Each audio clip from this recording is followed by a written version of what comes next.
I've always been fascinated by procedural art and generative art in general. That is why in this video, I'm going to create a procedural roguelite. So GTA Game Jam 4. I had 4 days left to create 1 billion roguelites. Okay, let's quickly draw a tile, some body parts and a head. Yo! This is where it gets interesting. I want this game to be fully procedural, which means every time you launch the game, everything will be randomly generated, starting with the post-processing effects. As you can see, every time I press enter, a new game is generated. Also, I added a basic top-down movement system and a Cinemachine 2D virtual camera that follows slowly the player. Oh, this is a moment where I started to mess up with the colors, using the hue shift value, saturation and contrast. Yeah, it gets trippy. Also, here's the sun, because why the hell not? Because I want this game to be procedural, I needed to add some outfits for the player. Wait, are those squared nipples?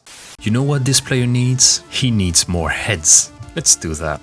Beep, boop. Oh, this is an interesting one. That was my first try for the weapon system, but as you can see, it was way too big and it just looked ridiculous. So I just made instead a cute tiny minigun and it worked like a charm. Wait, what? Every gun needs a target. So let's draw some enemies and, you know, because again everything's procedural, let's draw several different kind of faces. They do look really cute, but yeah, the movement system is not working. Okay, much better. So just throw themselves at you. Oh look, what is this? Could it be a procedural bullet? Pew pew pew. Pew. Yeah, the game doesn't have sounds yet. And if you're feeling old school, I think you have about 1 chance out of 10 to get a black and white game. You can't really see it right now, but every stat of the gun is randomly generated. So random speed, attack speed, bullet speed, attack damage, knockback, everything. Here is a score system because obviously this game is esport ready, and a life bar because I want you to die eventually. Here's a part of the video where I added particle system using Unity's particle system, but I'm not gonna put the music. Here's a game over menu, and honestly, most of the time it's readable. Okay, sometimes it's not, but hey, what you gonna do? It's procedural. Okay, I'm not gonna say that this hologram shader looks sick, but damn! Okay, we got the basic visuals for the weapon details window and a cute little animation for when you hover it. Also, every gun has a random name generated for it. Also, more shiny particle system. It's idea is simple. You have a lot of stats available to you and you can choose your playstyle. Do you want a fast firing automatic pistol or one with a high range? It's up to you. Eventually, I came across this article that explains how to generate a dungeon Binding of Isaac style. And I kind of fell in love with the idea, and I never did that before, so I wanted to try. So there's even a super awesome video by the developer, if you're interested. Yeah, the only problem is that the algorithm the website gave me was in JavaScript. So yeah, it took me a while to transcript it into C#, but eventually... Wait, what do you mean OK 0 millisecond? That doesn't seem right. Yeah, that's what I thought. It's not working. Let's add a visual debugger to see what's going on. Well, there is something, but it's not working the way it's supposed to. And after a while, I finally got this, generated in 2 milliseconds. That's so fast. And you know what? I improved it even more.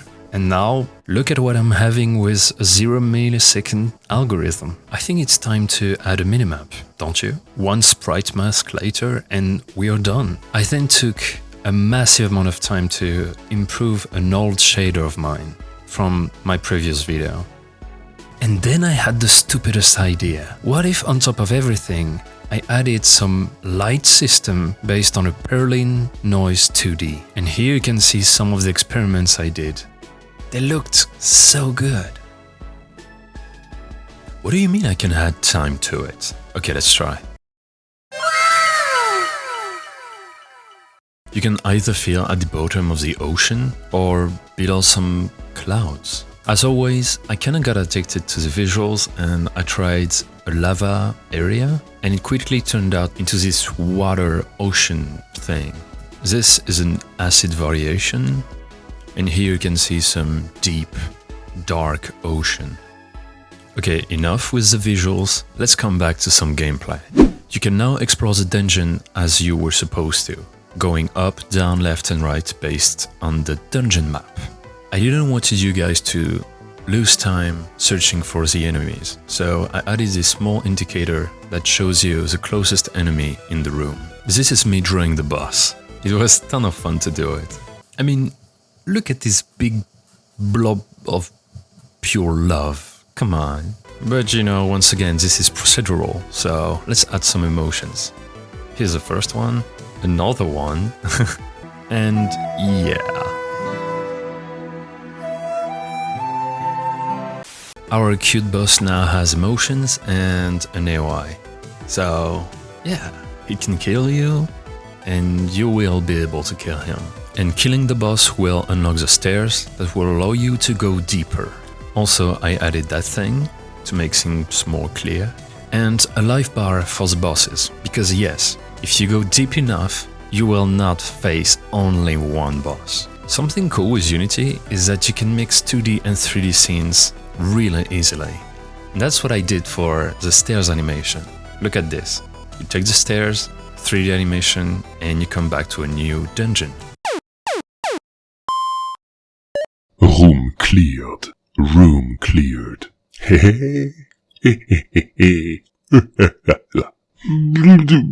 Booty booty.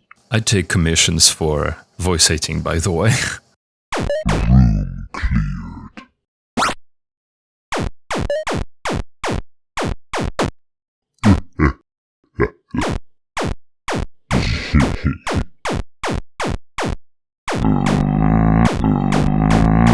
And you know what? The game was almost finished. So I made a main menu and work on that music.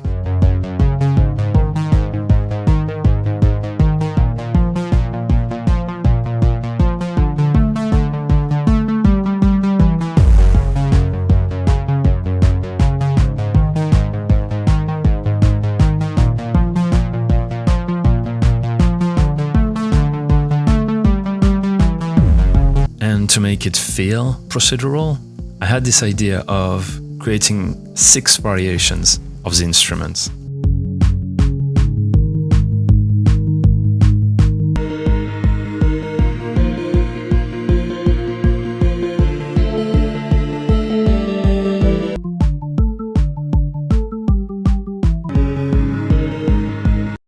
And finally, here's the game.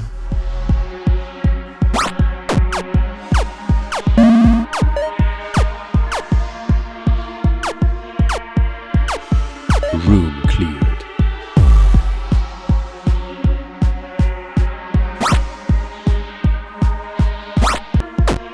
Room cleared.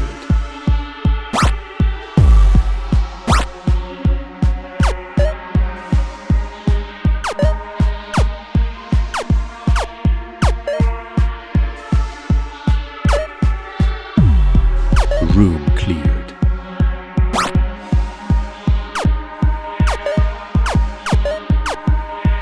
Room cleared.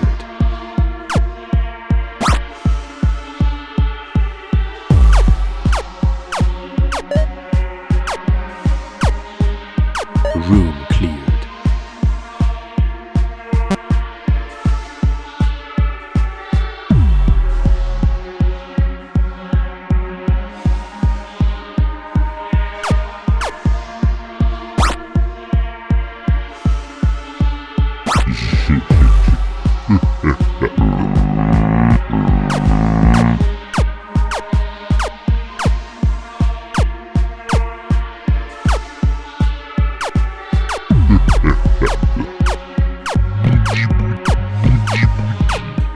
Thank you guys so much for watching the video.